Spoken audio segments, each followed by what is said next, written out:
नमस्कार दोस्तों, पिछले लेक्चर के अंदर हम परीक्षा के प्रकार के बारे में बात कर रहे थे। परीक्षा के अंदर या परीक्षण के अंदर जो विभिन्न उपकरण आप काम में ले रहे हैं कौन कौन से थे।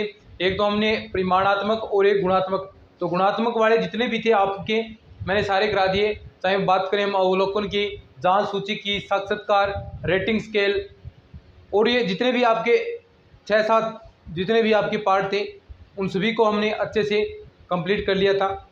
आज हम बात करने वाले हैं जो दूसरा जो पार्ट आपका बच गया था, जो परिमाणात्मक था। परिमाणात्मक ये जो पार्ट था परिमाणात्मक या संख्यात्मक मापन या परीक्षण आप कह सकते हैं, एक ही बात है। तो इसके अंदर मैंने आपको बताया था 3 चीजें बताई थी, ये आपको ध्यान में रखनी है। कौन सी? एक तो लिखित परीक्षा, सभी के बारे में अच्छे से हम बात करेंगे, ध्यान से सुनना भाई। दूसरी थी मौखिक परीक्षा और लास्ट थी प्रायोगिक। यही समझा दूंगा तीनों को, फिर उसके बाद जो इंपॉर्टेंट चीजें आएंगी उसके बारे में बात करेंगे। देखिए अच्छे से आप जानते हैं लिखित परीक्षा में क्या होगा। लिखित परीक्षा लिख सकते हैं, परीक्षण लिख सकते हैं, एक ही बात है। लिखित परीक्षण के अंदर जो प्रश्न है वो आपको लिखित के रूप में मिलते हैं, लिखित मिलेंगे और लिखित में ही आपको जवाब देने होते हैं।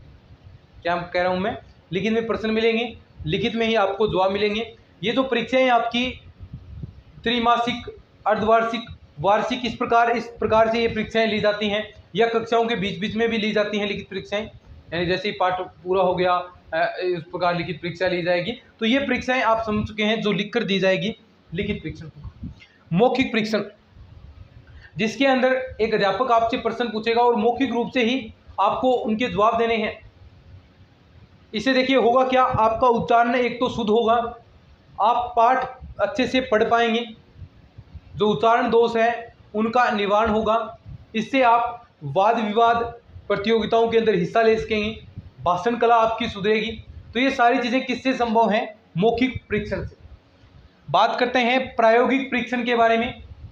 प्रायोगिक परीक्षण कौन से? लर्निंग बाय डूइंग सिद्धांत से, यानी करके सीखने पर बल। किस पर? करके सीखने पर बल, learning by doing, learning by doing सिद्धांत पर यह कार्य करता है। आज ये पूरा हम मूल्यांकन पूरा कंप्लीट कर लेंगे भाई। लर्निंग बाय डूइंग सिद्धांत पर यह काम करता है, करके सीखने पर बल। यानी आप प्रायोगिक जो लैब होती हैं, प्रायोगिक प्रयोगशालाएं हैं, उनके अंदर क्या करेंगे? करके तो सीखेंगे, इन चीज़ों को बार बार एक्सपेरिमेंट करेंगे। तो इस चीज़ पर ये प्रायोगिक, यानी जो मनोशारीरिक चीज़ें होती है जिन्हें आप खुद करके देखते हैं, वो चीज़ें क्या होती हैं? प्रायोगिक। अब बात आएगी आपकी लिखित परीक्षण की। तो लिखित परीक्षण है वो आपके देखिए प्रकार जो मुख्यतः आप मान सकते हैं, जैसे वस्तुनिष्ठ,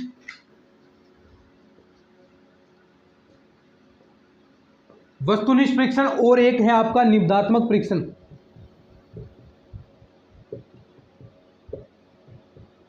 अब वस्तुनिष्ठ परीक्षण क्या होता है, ध्यान से सुनिए। वस्तुनिष्ठ परीक्षण देखिए ऐसा परीक्षण जिसके अंदर अध्यापक का कोई प्रभाव नहीं पड़े, उसकी अध्यापक की व्यक्तिनिष्ठता उसके अंदर न हो। अध्यापक इसे इच्छा कर रहा है तो उसके अंकन में प्रभाव नहीं पड़ेगा। यानी मान लीजिए मान लीजिए ऐसा नहीं होना चाहिए, लेकिन मान लीजिए मेरे सामने कोई ऐसा छात्र है जिससे मुझे अच्छा नहीं लगता भी, तो यानी मैं अगर सीधा मेरे हाथ में हुआ नंबर तो उसको मैं कम दे दूंगा 2 नंबर। लेकिन वस्तुनिष्ठ परीक्षण है, उनके अंदर ऐसा नहीं किया जा सकता, जितना उसने किया है उसमें उतना ही उसको मिलने वाला है। वस्तुनिष्ठ परीक्षण यानी या तो अति लघुरात्मक प्रश्न, बहुत सीमित उत्तर होता है, या फिर विकल्प के रूप में क्वेश्चन। जैसे आप देखते हैं 4 ऑप्शन आपको दिए जाते हैं, कोई पूछ ले 25 का स्क्वायर कितना होता है, एक ऑप्शन आपको 25 दे दे, दूसरा 625 दे दे, एक आपको 650 दे दे और एक आपको 5000 ऑप्शन दे दे।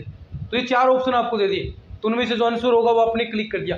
एक उत्तर तो एक ये इसका फिक्स है उत्तर की यही इसका है, और जो छात्र ने किया है तो वो छात्र का बिल्कुल सही होगा, अध्यापक का उसमें कोई रोल नहीं होने वाला है। तो ये वस्तुनिष्ठ परीक्षाएं होती हैं, समझ गया अच्छे से, कोई दिक्कत नहीं। निबंधात्मक परीक्षा, निबंधात्मक निबंध लिखना पूरा पूर्णतः से, लेकिन इसके अंदर शिक्षक प्रभावित कर सकता है आपके रिजल्ट को। अगर शिक्षक के साथ आप लगाकर नहीं खाते हैं तो वहां पर ये प्रभावित कर जाएगा। कैसे? मान लीजिए कोई आपको कह दिया, सिंपल सी बात करते हैं अपन, होली पर लेख लिखने का कह दिया, तो चाहे भाई साहब आप कितना भी अच्छा लिख दो, 10 नंबर का निबंध है, तो मैं अगर चाहता हूं कि आपको 10 में से 10 दूं तो अलग बात है। लेकिन अगर मैंने सोच लिया तेरे को 10 में से 7 ही नंबर देने हैं, तो कोई चैलेंज नहीं कर सकते इस बात को। 10 में से 7 है तो आप देखिए निबंध में कोई भी चैलेंज नहीं हो सकता, जितने दे दिए उतने ही। उस शिक्षक पर डिपेंड करता है, उस शिक्षक के व्यक्तित्व पर निर्भर करता है। अगर वो आपसे, मान लीजिए आप उनसे अच्छे नहीं लगते हैं, आप ऐसे कोई असामाजिक व्यवहार कर देते हैं उनके सामने जिससे उनको आपसे थोड़ी बहुत नफरत हो जाए, थोड़ी बहुत ईर्ष्या करने लग जाए, तो वो चीज़ें आपके साथ हो सकती हैं निबंधात्मक परीक्षण के अंदर। चाहे वो कोई हो, जितना देगा उतना ही संतोष आपको करना पड़ेगा, ठीक है। और लेकिन इससे निबंधात्मक परीक्षा से होगा क्या, एक तो आप में विचार करने की शक्ति बढ़ेगी। अब देखिए कोई चीज़ आप सोच कर लिख रहे हैं, पूरा निबंध लिख रहे हैं, होली पर लेख लिख रहे हैं, आप भारत की स्वतंत्रता पर लेख लिख रहे हैं, 15 अगस्त पर लेख लिख रहे हैं, तो सारी चीज़ें आपको स्मरण करनी पड़ेगी, प्रत्यास्मरण आप चीज़ें करेंगे तभी तो लेख लिख पाएंगे, तभी तो आप चीज़ें, जो विचार हैं आपके विचार और भी ज़्यादा जितना सोचेंगे उसमें विचारों में और भी आपकी परिपक्वता आएगी और भी आप अच्छे अच्छे विचार ला पाएंगे। तो इससे जो विचारात्मक शक्ति है निबंधात्मक परीक्षण से, विचारात्मक शक्ति आप कह सकते हैं क्या होगी, बढ़ेगी। लेकिन ऐसा इसके साथ होगा क्या, विचार करने की जरूरत ही नहीं है, उत्तर फिक्स है, लेकिन इसके साथ ऐसा नहीं हो सकता। लेकिन ये आप मापन की दृष्टि से कह सकते हैं बिल्कुल सही है, जितना अंक आपके आ रहे हैं अध्यापक का कोई भी इसके अंदर, अध्यापक की रुचि वगैरह या इच्छा कोई भी इसके अंदर प्रभाव नहीं करेगी, लेकिन इसके अंदर अध्यापक प्रभावित करता है। समझे बात को, बिल्कुल सिंपल है। अब इनके बारे में हमें एक एक बात करना है। वस्तुनिष्ठ परीक्षण के बारे में हम बात करेंगे, कितने प्रकार होते हैं, किस आधार पर आप इन्हें कह सकते हैं, कौन कौन से वस्तुनिष्ठ हो सकते हैं। रिक्त स्थान की पूर्ति वस्तुनिष्ठ होता है, अगर आपको बहुविकल्प दे वो आपका वस्तुनिष्ठ होता है, सदृश्य वो आपका वस्तुनिष्ठ होता है। यानी कितने प्रकार के होते हैं सभी के बारे में हम बात करने वाले हैं। प्रत्यास्मरण के आधार पर, जैसे भारत कब आज़ाद हुआ बताओ, तो ये आप प्रत्यास्मरण करोगे। रिक्त स्थान की पूर्ति करना, ये सारे कहाँ पर हैं, वस्तुनिष्ठ के अंदर। लेकिन निबंधात्मक है तो उस पर निबंध ही लिखना है, और कोई प्रकार नहीं आएंगे। तो चलिए अभी हम बात करते हैं इसके बारे में। तो ये चीज़ें समझ चुके होंगे, तो थोड़ा बहुत स्क्रीनशॉट वगैरह लेना चाहते हैं तो ले लीजिए, बाकी कोई नहीं लगता है ऐसा आपको नहीं लेना तो मत लेते हैं, ठीक है। ठीक है, अब हम बात करते हैं परीक्षा के प्रकार। परीक्षा के प्रकार यही वस्तुनिष्ठ परीक्षा, लघुरात्मक, अति लघुरात्मक परीक्षा और निबंधात्मक परीक्षा। तो ये लघुरात्मक इसी चीज़ में आ जाएंगे, उनको पढ़ने की जरूरत नहीं है, थोड़े बहुत में आंसर आपको मिल जाए। तो अभी हम बात करते हैं परीक्षा के प्रकार। चार्ट बनवाऊंगा पहले, फिर एक एक करके आपको एग्जाम्पल से अच्छे से एक एक चीज़ हम समझने वाले हैं। चिंता करने की बिल्कुल भी आपको ज़रूरत नहीं है, ये चार्ट आपको याद रखना है, ठीक है। परीक्षा के प्रकार,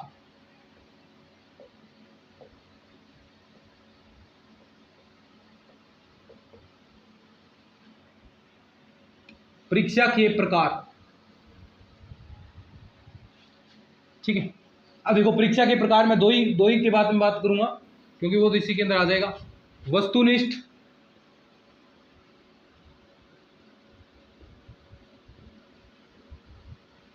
वस्तुनिष्ठ परीक्षा, दूसरी है आपकी निबंधात्मक परीक्षा। कौन सी है शाबाश, निबंधात्मक परीक्षा, वस्तुनिष्ठ परीक्षा, और दूसरी है निबंधात्मक परीक्षा। ये चीज तो आपको समझ में आ गई कि वस्तुनिष्ठ क्या है, निबंधात्मक क्या है। अब इसके प्रकार हैं, देखिए अभी सारी चीजें समझ में आएगी। वस्तुनिष्ठ परीक्षा है वो 2 प्रकार की होती है, देखिए कौन कौन सी, अभी हम बात करते हैं इसके बारे में, ठीक है। एक यहां पर हो गया। तो वस्तुनिष्ठ परीक्षा है वो आपकी 2 प्रकार की होती है। एक तो प्रत्यास्मरण के रूप में, रिकॉल, प्रत्यास्मरण इंग्लिश में लिख सकते हैं रिकॉल। एक है आपका प्रत्याविज्ञान रूप, रिकॉग्नाइजेशन, प्रत्याविज्ञान, अभी समझ में आएगी चीजें। प्रत्याविज्ञान रूप, रिकॉग्नाइजेशन,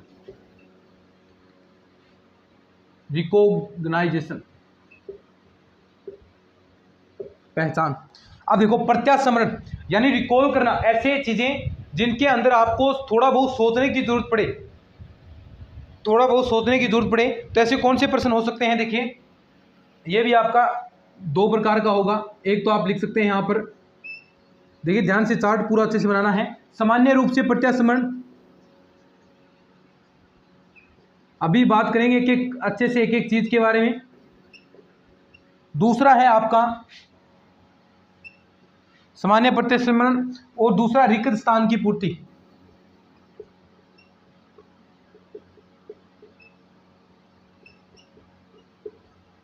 देखो दोनों के बारे में बात बताता हूं, फिर एक बार और अच्छे से हम करेंगे। सामान्य प्रत्यास्मरण जिसके अंदर थोड़ा सा आपको सोचने पड़े, जैसे कैसे क्वेश्चन लिख देगा आपके सामने कि भारत कब आजाद हुआ, भारत कब आजाद हुआ, यानी थोड़ा सा सोचना पड़ेगा भाई कब हुआ, 15 अगस्त 1947 को भारत आजाद हुआ।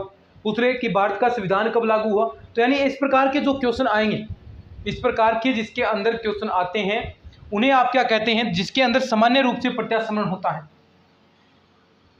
दूसरा रिक्त स्थान की पूर्ति करो, यानी खाली स्थान आपको मिलेगा, ताप का मात्रक डॉट डॉट होता है। ताप किस में मापा जाता है, केल्विन में। ये ऐसे पूछेगा लंबाई का मात्रक डॉट डॉट डॉट, यानी खाली स्थान आ गया, होता है किसका, क्या होता है लंबाई का मात्रक, मीटर। तो यानी इस प्रकार के जो क्वेश्चन आते हैं वो तो रिक्त स्थान की पूर्ति हो गई, और जो सीधे क्वेश्चन आएंगे सामान्य जिसके अंदर आपको सोचना पड़े, थोड़ा बहुत सोचना पड़े, वो आगे सामान्य प्रत्यास्मरण के अंदर। लेकिन भाई साहब इसके अंदर प्रत्याविज्ञान रूप रिकॉग्नाइजेशन, इसमें पहचान करने से संबंधित क्वेश्चन आएंगे। जैसे पहचान कौन से आपको दे दे, 4 आंसर देगा। देखो यहाँ पर तो कोई भी आंसर नहीं मिला है, लेकिन प्रत्याविज्ञान के अंदर साथ में ही देखो मिलान रूप वाले क्वेश्चन, मिलान करनी है यानी मिलाने हैं, तीर वाले क्वेश्चन, यानी एक खंड एक दे दिया, खंड बी दे दिया, और उनको आपको जो विशेषता दे के उसके आधार पर मिलाने हैं, वो क्वेश्चन किसके अंदर आएंगे, प्रत्याविज्ञान के रूप में। तो ये आपके 6 प्रकार के होते हैं। देखिए यहाँ पर लिखा जाएगा कैसे, सभी के बारे में हम बात करेंगे अच्छे से। थोड़ा सा मैं नीचे लिख दूंगा, यहाँ तो आएंगे नहीं शायद, यहाँ तो 6 आएंगे नहीं भाई, चलो देखते हैं, आ जाएंगे शायद, निकलेंगे। ठीक है, तो सबसे पहला इसके अंदर आपका आता है, 5 ही होंगे, एकांतर अनुक्रिया। एकांतर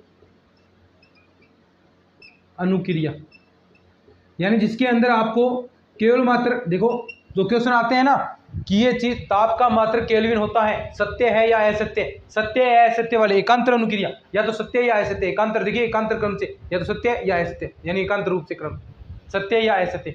बहुविकल्प वाले प्रश्न,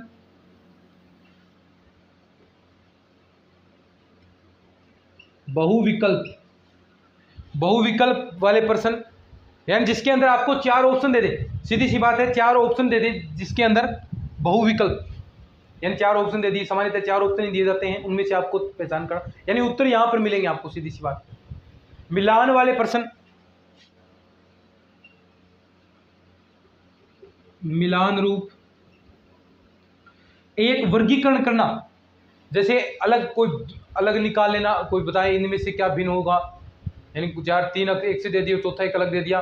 जैसे मान लीजिए कुछ आपको यानी ब्याज से संबंधित कुछ चीजें दे दी, जैसे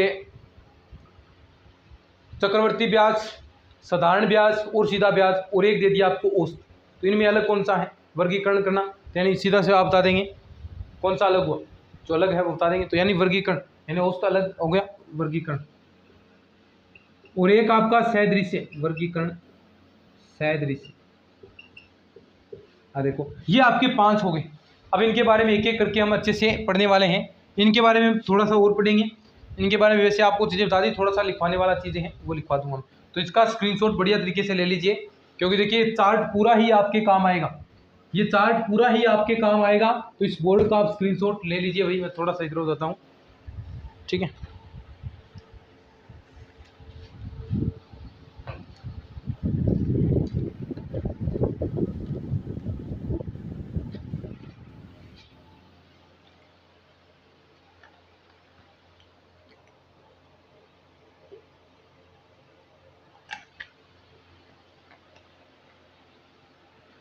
ठीक है, समझ गए। अब अपनी बात करते हैं आगे। अब इनके बारे में थोड़ा थोड़ा हम वर्णन करेंगे, वैसे मैंने चीज़ें आपको समझा दी हैं, अब थोड़ा थोड़ा इनके बारे में लिखवा भी देता हूँ, 1-2 एग्जाम्पल भी करवा देता हूँ, ताकि आप अच्छे से इन चीज़ों को समझ पाएँ, ठीक है। बाकी कोई ऐसी दिक्कत है नहीं इसके अंदर, ये चीज़ें आपकी कंप्लीट हो गई हैं। वैसे क्या समझाना है इसके अंदर, देखो यहाँ पर वैसे लिख लीजिए आप, ठीक है। देखो क्यों इतना टाइम वेस्ट करेंगे इसके अंदर। सामान्य प्रतिसमरण कौन सा, थोड़ा सा सोचना पड़े, जैसे भारत आज़ाद कब हुआ, देखो नीचे लिख लेना, नोट्स में मिल जाएगा आपको, वैसे समझा दिया मैंने। लिखवाना का क्या है, भारत आज़ाद कब हुआ, ऐसा क्वेश्चन, इसका जवाब देना है आपको, ठीक है। यहाँ एग्जाम्पल लिख सकते हैं, ताप का मात्रक खालिस्तान क्या होगा, ठीक है। यहाँ खालिस्तान बढ़ने, रिक्तस्थान की पूर्ति। एकांतर अनुक्रिया, क्या एकांतर अनुक्रिया, यानी सत्य और असत्य वाले कथन आएंगे। लंबाई का मात्रक मीटर होता है, बताइए सत्य है या असत्य, आप बता दोगे आराम से, कोई दिक्कत नहीं कि एकांतर अनुक्रिया के अंदर सत्य या असत्य। दूरी एवं समय का जो अनुपात है, दूरी एवं समय का अनुपात वेग कहलाता है, बताओ सत्य है असत्य। तो ऐसे क्वेश्चन यहाँ पर पूछे जाएंगे सत्य असत्य आधार पर, बस कोई दिक्कत वाली बात ही नहीं इसके अंदर। बहुविकल्प सब जानते हैं, 4 ऑप्शन आएंगे, बस कहाँ दिक्कत है। मिलान वाले, मिलान यानी सीधा आपको मिलाने वाला दे दे,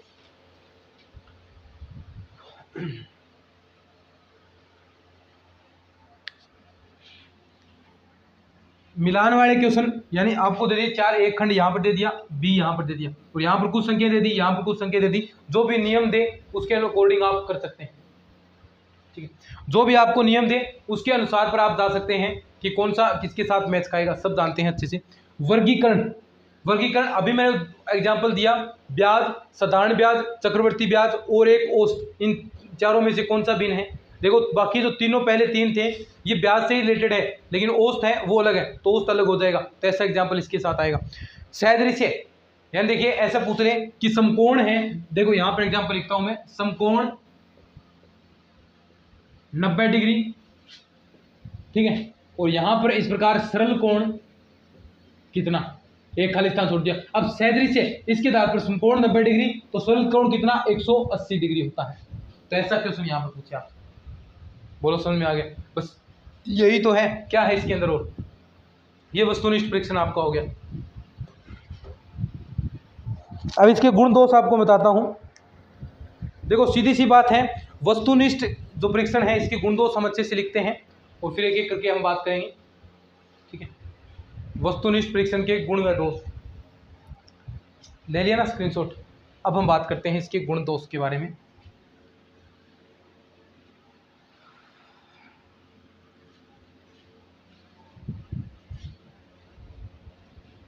देखो भाई बिल्कुल चीज़ें सरल हैं, बस थोड़ा सा नोट्सों को पढ़ लेना, कहीं दिक्कत नहीं आएगी आपको। और सारे नोट्स मैं एक साथ भी डाल दूंगा, वैसे क्लास वाइज डालता हूँ, और सारों की एक साथ प्लेलिस्ट, सॉरी एक साथ जो पीडीएफ है वो भी प्रोवाइड करा दूंगा, या फिर नहीं करवाऊँ तो आप उनको जो जितने भी पीडीएफ होती हैं 20-25 उन सभी को एक साथ आप कर सकते हैं ना, कोई दिक्कत ही नहीं है। देखो अब इसके वस्तुनिष्ठ परीक्षण के, जो वस्तुनिष्ठ पढ़ा आपने, वस्तुनिष्ठ परीक्षण के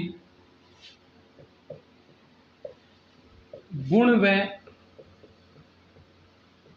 दोष, ठीक है, यहां लिखेंगे गुण, थोड़ा थोड़ा मैं बताऊंगा आपको, बाकी नोट्सों के अंदर अच्छे से लिख रखा है, ज्यादा हम वर्णन नहीं करेंगे इनके बारे में। गुण दोष, सबसे पहले मुझे बता दो, जो वस्तुनिष्ठ है उसके अंदर उत्तर संक्षिप्त होता है, गुण है इसका एक, उत्तर संक्षिप्त है, सीधा सीधा उत्तर है, निश्चित उत्तर है। ये सारे जो मैंने आपको बताए थे वस्तुनिष्ठ परीक्षण के अंदर, क्या एक तो बनाने में भी सरलता होगी, एक इसके अंदर व्यापकता होगी वस्तुनिष्ठ के अंदर, यानी पूरे सिलेबस से क्वेश्चन उठाए जा सकते हैं, क्योंकि देखो छोटे छोटे ऑप्शन वाले क्वेश्चन बनाने हैं तो थोड़े ज़्यादा क्वेश्चन बन जाए तो कोई दिक्कत नहीं, क्योंकि टाइम भी कम लगेगा पेपर करने में। लेकिन निबंधात्मक है तो उसके अंदर लिखेंगे तो कई बार यानी पूर्ण सिलेबस से क्वेश्चन नहीं आ पाते हैं, यानी जितने भी मान लीजिए 5 यूनिट है तो 5 यूनिट में से निबंधात्मक दिए जाएँ तो पूर्ण रूप से आपका पेपर भी नहीं होगा और ना ही ऐसे बनाए जा सकते क्वेश्चन। यानी वस्तुनिष्ठ परीक्षणों में एक व्यापकता होती है, व्यापकता अभी मैं आपको ये जो इसकी विशेषताएं हैं मूल्यांकन की उसके बारे में आपको बताऊंगा, तब आपको पता चलेगा। दूसरी चीज़, एक चीज़ हो गई, एक ये अध्यापक की व्यक्तिनिष्ठता पर निर्भर नहीं करते, यानी अध्यापक की मान लीजिए कोई किसी शिक्षा कर रहा है तो उस पर चीज़ पर निर्भर नहीं करेगा, रिजल्ट आपका एक जैसा ही आएगा। एक अंक में प्रभाव नहीं पड़ेगा, मान लीजिए आप मुझसे आपकी कॉपी मैं चेक कर रहा हूँ तो मैंने 2 अंक दे दिए वस्तुनिष्ठ में, अगर किसी दूसरे से आप करवाते हैं तो भी उतने ही अंक आएंगे, तो इसमें ऐसा कोई फर्क नहीं होता। इसकी जो आप कह सकते हैं विश्वसनीयता भी आपको भी मैं बताऊंगा क्या होती है, विश्वसनीयता भी इसमें होती है। तो यानी ये चीज़ें कुछ हैं।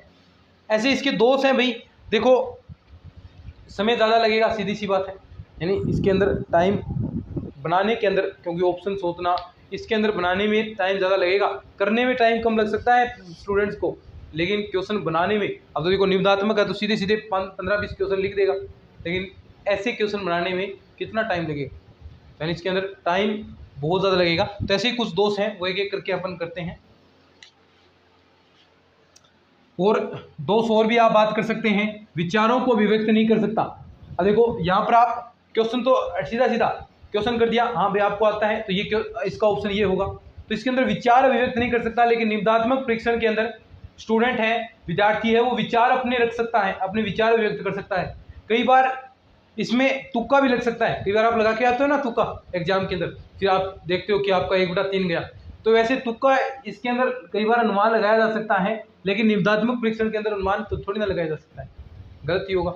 इसके अंदर कई बार अनुमान से भी चीज़ें सही हो जाती हैं, ऐसा जरूरी नहीं है कि गलत ही हो, कई बार तुक्के भी सही हो जाते हैं। तो ये चीज़ें इसके दोष हैं। तो यही चीज़ें आप लिख सकते हैं भाई, क्या है, समय कम लगेगा, किसके अंदर उत्तर संक्षिप्त है, उत्तर संक्षिप्त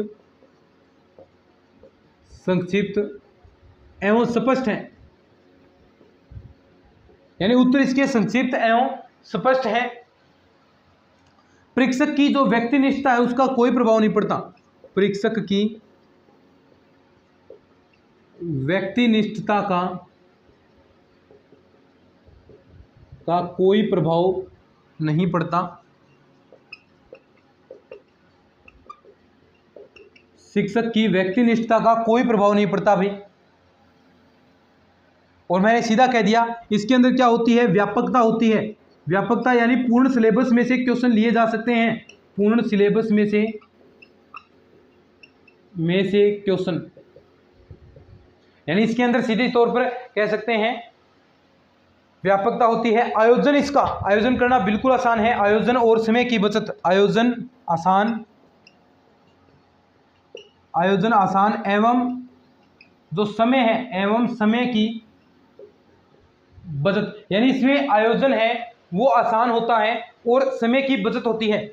दूसरी चीज मैंने अभी बताई, विश्वसनीय होता है और वैध भी होता है, और इसमें विभेदकारी यानी स्टूडेंट्स को विभाजित कर दे, कौन सा मंद बुद्धि है, कौन सा उच्च बुद्धि है, कौन सा तीव्र बुद्धि है, यानी इसमें विभेदकारी, क्योंकि देखो वस्तुनिष्ठ परीक्षण है, जिसके ऑप्शन कम सही हुए हैं तो वो क्या होगा, मंद बुद्धि हो जाएगा, ज़्यादा सही हुए तो वो तीव्र बुद्धि हो जाएगा। तो यानी विभेदकारी कह सकते हैं आप, विभेदकारी, वैध व विश्वसनीय, नोट्स जरूर डाउनलोड कर लेना भैया। और सीधे तौर पर कह सकते हैं निरपेक्ष होता है, कोई पक्ष नहीं लेता है, किसके अंदर कोई पक्ष नहीं है, वह निरपेक्ष।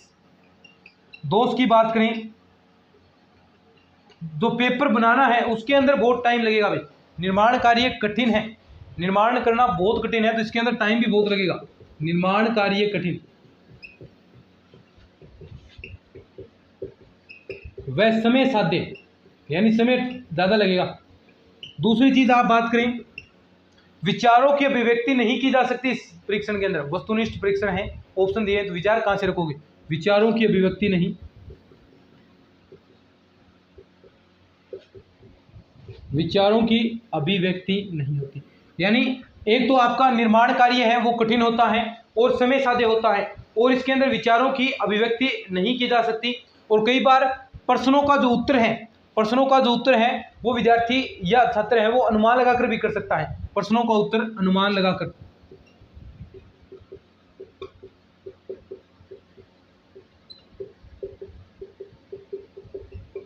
जो भाषागत दोष हैं, अब भाषा थोड़ी ना सीख सकते हैं इससे, आप ऑप्शन भर दोगे गदागद, क्या है, भाषा नहीं सीख सकते, तो भाषा व व्याकरण का ज्ञान भी नहीं सीखा जा सकता। लेकिन मैथ के अंदर तो व्याकरण नहीं होगा, लेकिन भाषा का ज्ञान लिख सकते हैं, भाषा का ज्ञान नहीं हो सकता,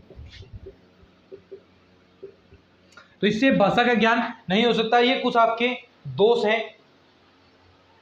और खुद के विचार भी देखो, मैंने यहाँ पर बताया ना, विचारों की व्यक्ति नहीं हो सकती, तो विचारों में मौलिकता भी नहीं, यानी खुद के विचार नहीं हो, मौलिकता यानी खुद के विचार, कोई समस्या को हल करने के लिए खुद कितना वो कार्य कर रहा है, तो मौलिक विचार नहीं, मौलिक विचार नहीं, बस यही है आपके दोष हैं, तो इनको अच्छे से आप देख लेना, मौलिक विचार नहीं। और लिखना चाहो तो लिख सकते हैं भाई, कोई बार ऊपर का ही अध्ययन कर लेता है तो गहराई से अध्ययन नहीं हो पाता, गहराई से अध्ययन नहीं। तो ये आपके व्यक्तिनिष्ठ वस्तुनिष्ठ व्यक्तिनिष्ठ नहीं, वस्तुनिष्ठ के गुण व दोष हो गए।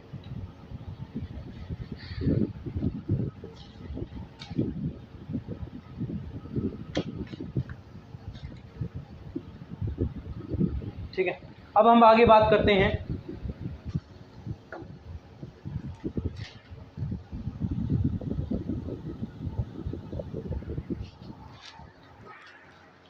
निबंधात्मक परीक्षण के बारे में।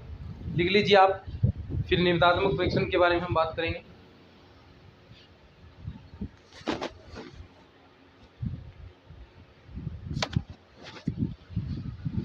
निबंधात्मक परीक्षण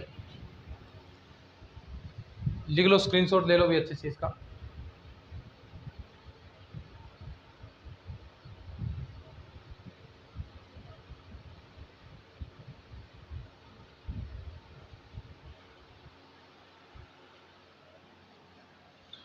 तो देखिए निबंधात्मक परीक्षण है, इसके अंदर क्या होगा, उत्तर है वो उत्तर की कोई सीमा निश्चित नहीं होती है, कितना भी विस्तार से एक छात्र है वो लिख सकता है उत्तर को, कोई सीमा तय नहीं की जा सकती निबंधात्मक परीक्षण की। और निबंधात्मक परीक्षण में ये क्या होते हैं, परंपरागत, यानी परंपरागत, देखिए पुराने टाइम में निबंधात्मक परीक्षाएं चलती थी, तो निबंधात्मक परीक्षण को परंपरागत या रूढ़िवादी परीक्षण कह सकते हैं। इससे एक बालक के विचार अभिव्यक्त करने की क्षमता में वृद्धि होती है, कुशलता किस तरीके से वो अपने विचारों को अभिव्यक्त करता है, कितने कुशल तरीके से वो व्यक्त करता है, तो इन सभी की सटीकता से उनका मूल्यांकन किया जा सकता है, कितने उसके अंदर तार्किक क्षमताएं हैं, कितना वो अच्छा सोच सकता है, ये सब कुछ निबंधात्मक परीक्षण से आप सही कर सकते हैं। तो चलिए इसी के बारे में हम बात करेंगे, क्या उसकी रुचियां हैं, क्या अभिवृत्तियां हैं, सब कुछ निबंधात्मक परीक्षण से आप कर सकते हैं। लेकिन वही इसके गुण दोष आ जाएंगे, तो निबंधात्मक परीक्षण तो आपने लिख लिया, वही इसके गुण दोष, तो ये तो हमने बता दिया, इसके बारे में जो मैंने बोला है वही तो लिखना है। निबंधात्मक परीक्षण, निबंधात्मक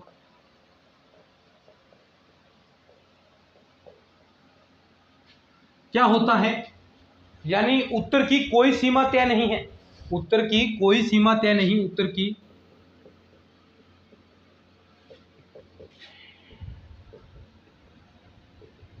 कितना भी आप विस्तृत तरीके से लिख सकते हैं। इससे क्या होता है, एक बालक के जो विचार अभिव्यक्त करने की क्षमता है, विचार अभिव्यक्त, रुचियां व अभिवृत्ति, कुशलता आदि का सटीकता से मूल्यांकन किया जा सकता है, यानी इनका सटीकता से मूल्यांकन किया जा सकता है। तो ये आपका है भाई निबंधात्मक, कितना भी उत्तर आप लिख सकते हैं, लिखकर विचार अभिव्यक्त करने। अब इसके वही गुण दोष हो जाएंगे भाई, क्या देखो सेम टू सेम, एक तो वस्तुनिष्ठ थे, निर्माण में टाइम ज़्यादा लग रहा था, जो वस्तुनिष्ठ के दोष हैं वही इसके गुण हैं, और जो इसके दोष हैं वो वस्तुनिष्ठ के गुण हैं, बस यही चीज़ है और कुछ नहीं। यानी निर्माण कार्य क्या होता है, इनका आसान होगा, सीधी सी बात है, निर्माण कार्य आसान होगा क्योंकि प्रश्न गदा मास्टर चेप देगा, बस ये लो, निर्माण कार्य आसान, समय की बचत होती है इसमें, विचारों की अभिव्यक्ति कर सकता है, विचार अभिव्यक्त कर सकता है, इसमें विचार शक्ति बढ़ती है, बालक की सोचने समझने की शक्ति का विकास होता है। तो ये सारे जो मैंने उसके अंदर बताए थे वही सारे गहराई से अध्ययन किया जा सकता है, इसके अंदर भाषा का विकास हो सकता है। तो ये जितने भी चीज़ें मैंने आपको वहाँ बताई थी, उसकी वस्तुनिष्ठ के दोष बताए थे, वो इसके गुण हैं, और जो उसके इसके जो दोष होंगे वो वस्तुनिष्ठ के गुण हो जाएंगे। तो दोष क्या हो जाएंगे, देखिए वस्तुनिष्ठ के जो गुण थे क्या है, उत्तर संक्षिप्त में होता है, लेकिन यहाँ पर क्या होगा, उत्तर संक्षिप्त में नहीं होगा, उत्तर पूरा विस्तृत होगा, एक रटने पर बल दिया जाएगा, यानी छात्र है वो क्वेश्चन को बार बार उत्तरों को रटेगा, तो रटने पर क्या है इसके अंदर बल दिया जा सकता है। एक चीज आप देखिए, मैंने कहा कि अध्यापक की मूल्यांकन है जो वस्तुनिष्ठ का, उसके अंदर अध्यापक की व्यक्तिनिष्ठता का कोई प्रभाव नहीं पड़ता, लेकिन भाई साहब इसके अंदर तो मैंने आपको पहले बता दिया कि व्यक्तिनिष्ठता का इसके अंदर तो सीधा सीधा प्रभाव पड़ेगा। तो ये आपकी निबंधात्मक परीक्षा हो, तो ये लिख लिया। अब देखिए कुछ जो अच्छा मूल्यांकन है उसमें कुछ गुण होते हैं, उसके अच्छे मूल्यांकन के कुछ गुण होते हैं, उसके बारे में हम बात करते हैं। और उसमें सबसे पहले वस्तुनिष्ठता आती है, सबसे पहले वस्तुनिष्ठता, अच्छे मूल्यांकन के गुण, ये लास्ट चीज चल रही है आपकी, अच्छे मूल्यांकन के गुण।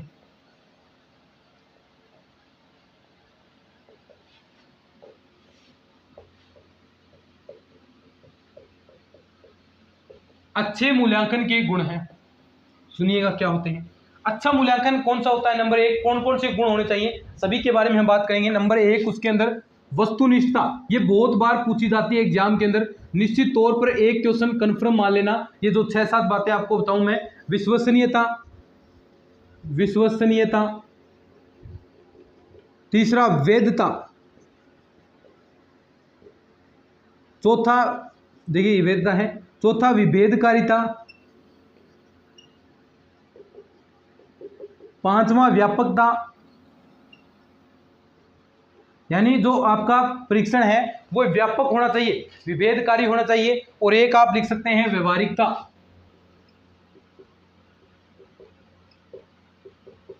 नंबर 7 स्पष्टता।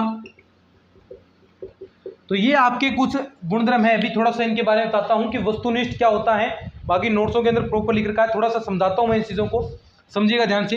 वस्तुनिष्ठता, देखिए अभी हमने पूरा वस्तुनिष्ठ के बारे में पूरा भरपूर पढ़ा है। क्या होता है वस्तुनिष्ठ, यानी ऐसा परीक्षण जिसके अंदर एक तो आपका उत्तर सीमित हो, यानी उत्तर सीमित हो, यानी छोटा उत्तर हो, या फिर आप कह सकते हैं कि उसके अंदर ऑप्शन आपको दिए जाए, यानी विकल्प आपके पास मौजूद हो, जिससे एक अध्यापक की व्यक्तिनिष्ठता का प्रभाव नहीं पड़ता। तो ऐसी जो परीक्षण है वो क्या कहलाता है, वस्तुनिष्ठता कहलाता है। बस इतना सा ही है और कुछ नहीं। एक एक शब्द यहां से निकालेंगे, शब्द से ही हम अर्थ निकालेंगे। विश्वसनीयता, देखिए विश्वसनीय, आपका मूल्यांकन विश्वसनीय कब होगा, देखिए ध्यान से सुनिए, आपका मूल्यांकन विश्वसनीय कब होगा बताओ। यानी मान लीजिए मैं एक टीचर हूँ, एक और टीचर है, और आपकी कॉपी मेरे पास है, मैं चेक कर रहा हूँ, मैंने आपको नंबर दे दी कि भी आपके 30 में से 25 नंबर आए हैं। अब दूसरा टीचर चेक करे तो भी आपके नंबर 25 ही आने चाहिए। हालांकि जोड़ घटाव की अलग बात है, लेकिन जो चेक किया है उसमें नंबर आपके 25 ही आने चाहिए, तो वो होती है विश्वसनीयता। यानी कितने ही परीक्षकों से चेक करवाया जाए, उनके जो अंक प्रदान हो गए हैं उनमें कोई भी परिवर्तन नहीं होना चाहिए, वो क्या होती है, विश्वसनीयता। नंबर 3 वैधता।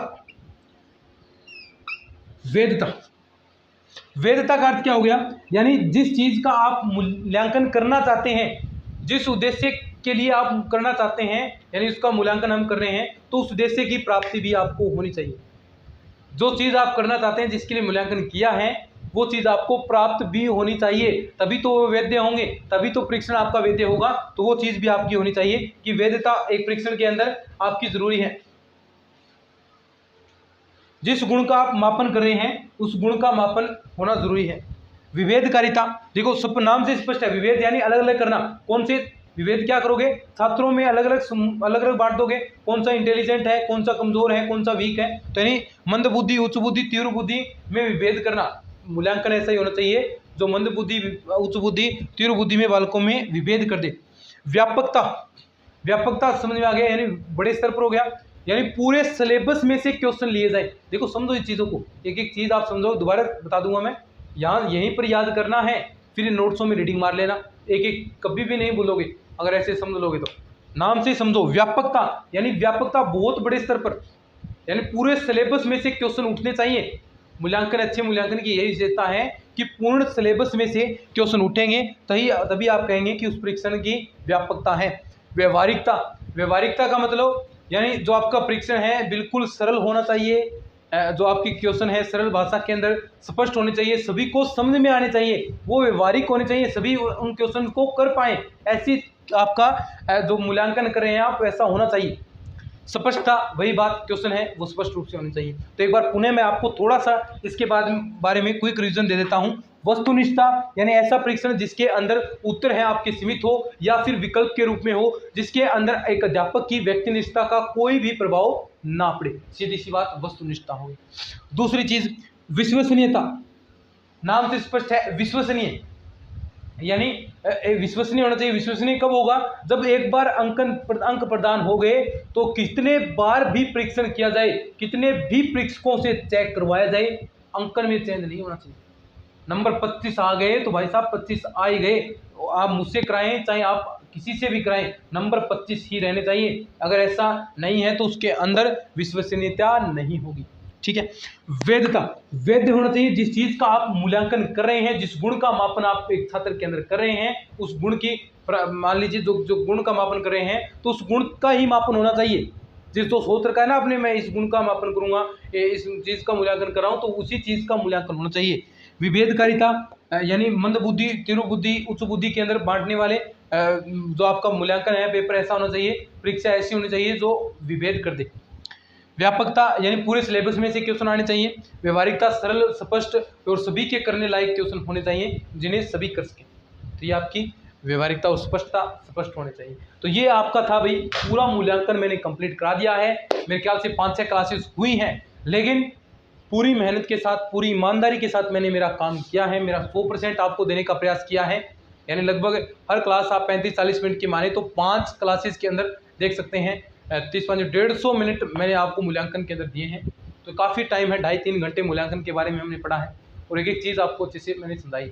बाकी कितना भी टाइम इसके लगा दो, 5 घंटे लगा दो चाहे, लेकिन चीज़ तो यही है। तो चीज़ें आएगी एग्जाम के अंदर, यहाँ से इन 7 में से एक चीज़ पक्की आएगी, 100% कह सकता हूँ मैं।